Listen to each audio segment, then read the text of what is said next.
Leyendas olvidadas del shonen, una sección que nació con la intención de rememorar y darle un espacio a esas viejas glorias del shonen, mangas o animes que en su momento llegaron a ser bastante valorados y reconocidos en la comunidad del anime, pero que por algún que otro motivo con el pasar del tiempo empezaron a ser olvidados, como un destello de la era clásica del anime. Ya hemos tenido en esa sección unas cuantas obras que valdría la pena traer del baúl del olvido, siendo el último capítulo dedicado al manga de Kenichi, el discípulo más fuerte de la historia. Como han destacado en ocasiones anteriores, que la sección se llame Leyendas olvidadas no implica de forma totalmente literal que sean obras que absolutamente nadie recuerda. Varios de los mangas que he comentado en capítulos pasados todavía siguen un poco vivos entre recomendaciones y comentarios de usuarios de internet, pero claro, también hay que destacar que la época dorada de estas, cuando estuvieron y pudieron haber estado en su pico de popularidad, pasó hace bastante tiempo. Y esa es precisamente la situación de la obra protagonista de este vídeo, tal vez uno de los mangas que más me han pedido que comente en esta sección, Soul Eater. Soul Eater es, según como lo veo yo, uno de los pilares externos de la industria del anime. Me explico.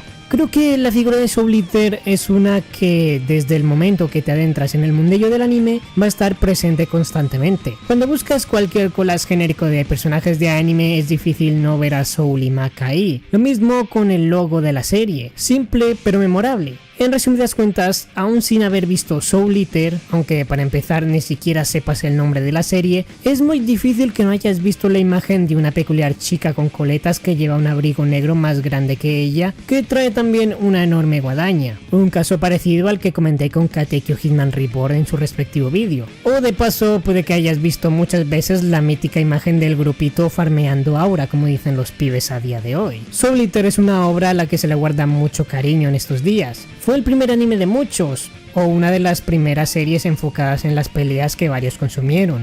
Una serie que conquistaba tanto por su estética característica y única de Halloween como por el carisma de sus personajes. Y precisamente en este vídeo me gustaría hablar sobre el qué pasó con Soul Eater, su recorrido, lo que aconteció para que se coronara como una obra memorable con carisma a que cayera y fuera hasta cierto punto olvidada.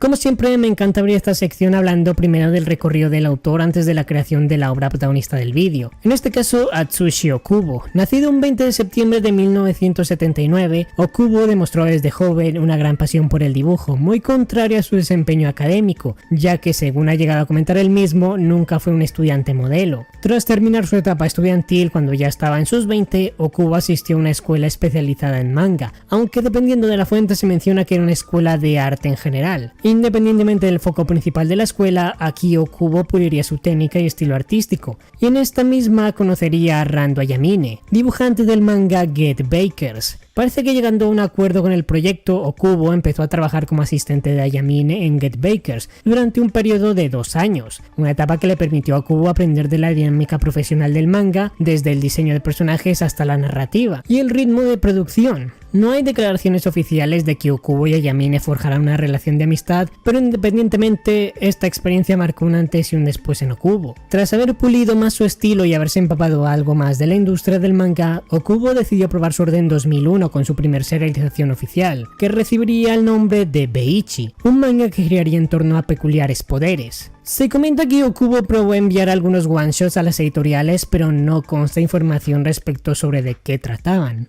Yo por mi parte no lo he leído, pero viendo imágenes se aprecia que para esa época Okubo ya estaba demostrando su propio estilo, dotando a su obra de un toque único. Lastimosamente, Beichi no fue muy bien recibido entre los lectores japoneses, lo que provocó que la obra fuera cancelada con 20 capítulos, que al final fueron recopilados en 4 volúmenes. Aún así, esta también fue una buena experiencia para Okubo, ya que todo lo que aprendió en este corto periodo de serialización le sirvió para pasar a crear una nueva historia, o más bien originalmente un cúmulo de relatos que en parte, según él, serían el sucesor espiritual de Beichi, Soul Eater. Una obra que, según el mismo Okubo, se inspiraría en su pasión por lo proveniente de Occidente. Tal parece que Atsushi Okubo siempre fue fan del estilo gótico y la estética occidental de Halloween, y según declaraciones del mangaka en la revista Manga News de 2009, este comenta que uno de los elementos que más influyó en el planteamiento original de Soul Eater fue su pasión por las obras de Tim Burton, además del arte oscuro y retorcido de Edward Gorey. También algunas fuentes comentan que la música de Marilyn Manson sirvió como influencia, pero no he podido encontrar declaraciones oficiales de Okubo que afirmen dichos comentarios. Aunque independientemente de eso, Soul Eater se publicó inicialmente en la Shonen Gangan como una publicación de 3 distintos one-shots asentados en el mismo universo. Tal parece que la recepción de estos 3 relatos fue tan positiva por parte de los lectores que la editorial le ofreció a Okubo la posibilidad de convertir esto en una serie, naciendo de esta forma, en junio de 2003, Soul Eater tal y como la conocemos.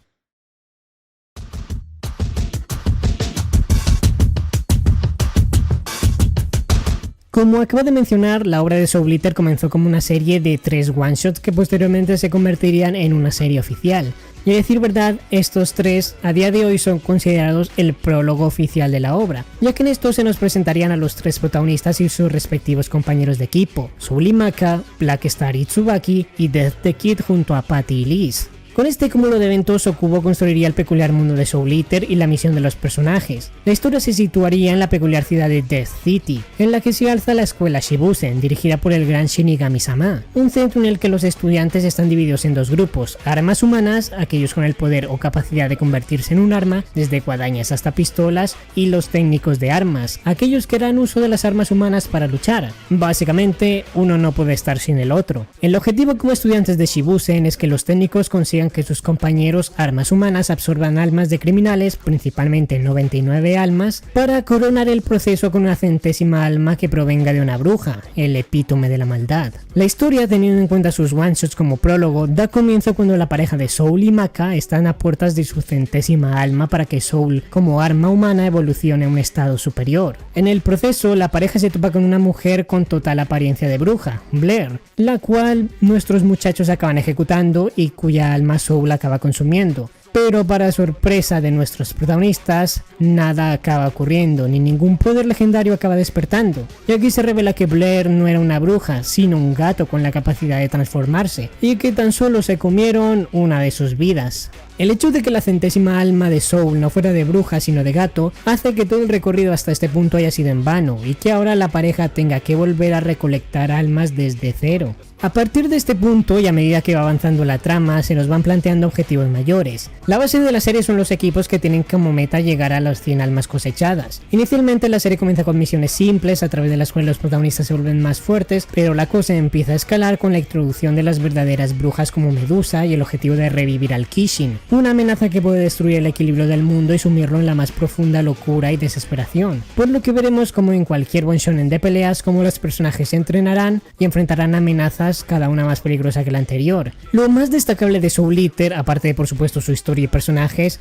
son los temas que se permite abordar, que acompañan la tétrica y característica estética de la serie. Por un lado la locura y por otro el control del alma, el precepto de que un alma sana habita en un cuerpo sano.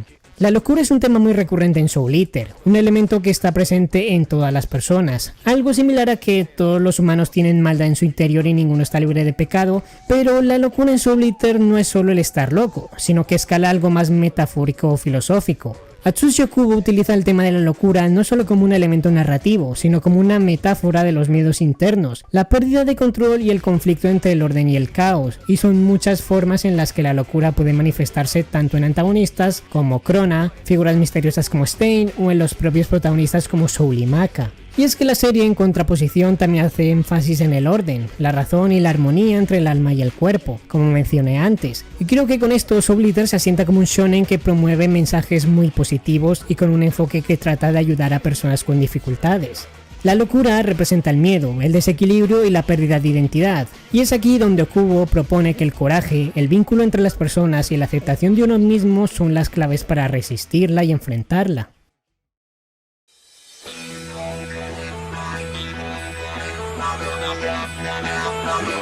Como dije antes, desde que los 3 one-shots originales se publicaron, Soul Eater ya se había ganado el cariño del público, llevando esto a que la serialización tuviera luz verde por parte de la editorial, y cuando esta misma empezó a publicarse la recepción fue igualmente buena. reflejándose esto en la venta de sus tomos recopilatorios. Al ser un manga mensual hay que tener en cuenta que los tomos tardaban más en salir al mercado, pero eso no fue un inconveniente para la popularidad de la obra. No hay cifras exactas de sus tomos en sus primeros meses de vida, pero a partir de cierto punto se estima que cada tomo no bajaba de las 200.000 copias vendidas, hasta que en 2008, unos 5 años tras el comienzo de la serie, Soul Eater se coronó como el séptimo manga del país con más de 3 millones de copias vendidas, y sus volúmenes 11 y 12 más las reimpresiones del primero se encontraban entre los tomos más vendidos individualmente de ese año, codeándose con obras como Gintama, Fairy Tail o Nana, que por esas fechas no es que vendieran precisamente poco.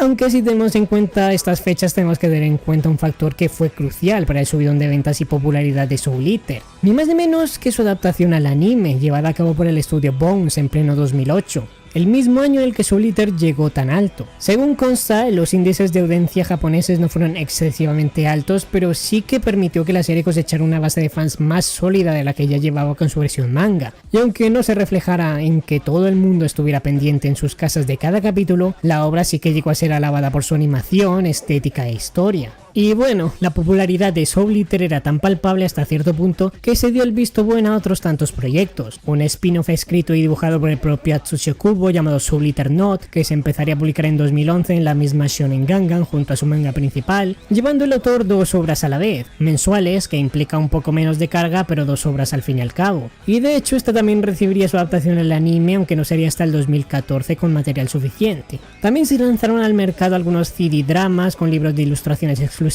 y hasta tuvo 3 videojuegos propios: Soul Eater Monotone Princess para la Wii desarrollado por Square Enix, Soul Eater Plot of Medusa desarrollado por Bandai Namco para la DS y Soul Eater Battle Resonance para la Play 2 y la PSP, aunque ninguno tuvo lanzamiento fuera de Japón, pero sí que se puede jugar con parches de traducción al inglés gracias al trabajo de la comunidad. En cuanto a premios, en el festival de Japan Media Arts llevado a cabo en 2008, Soul Eater fue de las obras más recomendadas por el jurado del festival, y un poco después en 2010 el anime ganó el premio a mejor adaptación de un manga en la Japan Expo de 2010. Bastante irónico teniendo en cuenta que el anime terminó en 2009 y ya sabemos qué pasó ahí. Pero bueno, detalles. La fama de Soul Eater durante su periodo de serialización fue bastante sólida, aunque claro, no estaríamos haciendo este vídeo si Soul Eater se hubiera mantenido rozando la cima.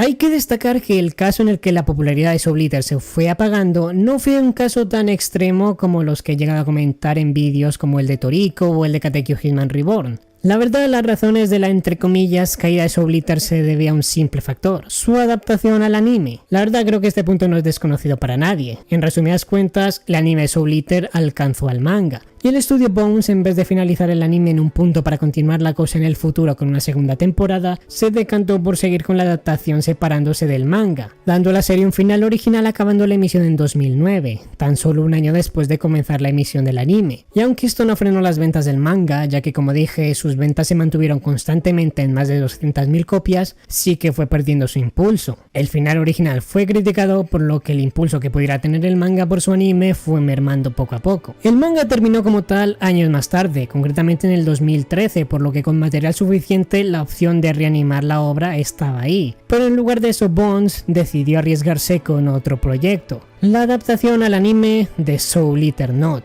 Como dije antes, Soul Eater Not nació tan solo como un spin-off de Soul Eater, en este caso enfocado más en la comedia y el slice of life. Este terminó en 2014, al año siguiente del final del manga original, y aprovechando este tirón, Bones decidió animar este spin-off, lo que desencadenaría en un terrible fracaso. El anime de Soul Eater Not tuvo una recepción mixta tirando a negativa, por factores que se resumían en que Soul Eater Not era precisamente lo que los fans de Soul Eater no buscaban. Soul Eater era acción, locura y su retorcida estética. Y el hecho de que lo que recibieran los fans tras el chafazo del final original fuera un slice of life con chicas monas tirando a la comedia, pues no fue ni del agrado del público japonés y menos del occidental. Tras esto, el anime de Soul Eater Not finalizó con tan solo 12 episodios, adaptando tan solo unos 2 volúmenes del manga de los 5 que componían la historia, dejando este spin-off también sin una segunda temporada. Básicamente, la maldición de Soul Eater. Tras el final del anime de Soul Eater Note en 2014, Bones empezó a enfocarse en otros proyectos que sí que le empezaron a dar más beneficios, además de que su popularidad sí que doblaba a la de Soul Eater. Y a partir de entonces seguimos sin noticias de una posible vuelta de la franquicia.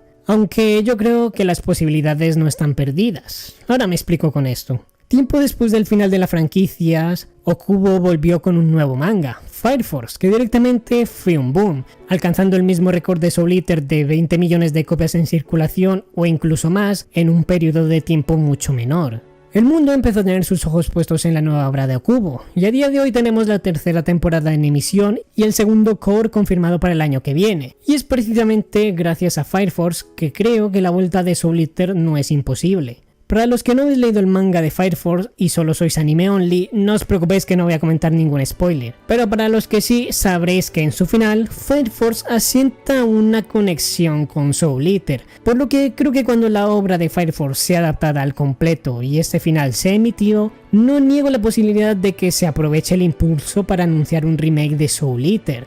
Sí, el anime de Fire Force está a cargo de David Productions y Bones tiene los derechos de Soul Eater. Pero en todos estos años que han pasado, pongo la mano en el fuego por el hecho de que la llama del anime de Fire Force sea la que encienda el resurgir de Soul Eater. Como dije al principio del vídeo, aunque la fama de Soul Eater ya no es lo que era, se sigue recordando con cariño por parte del público. Muchos son los que han visto Soul Eater, fue de los primeros animes para varios, de las obras que los incitaron a adentrarse más en la animación nipona. Y creo que un regreso de esta franquicia como se merece no es imposible.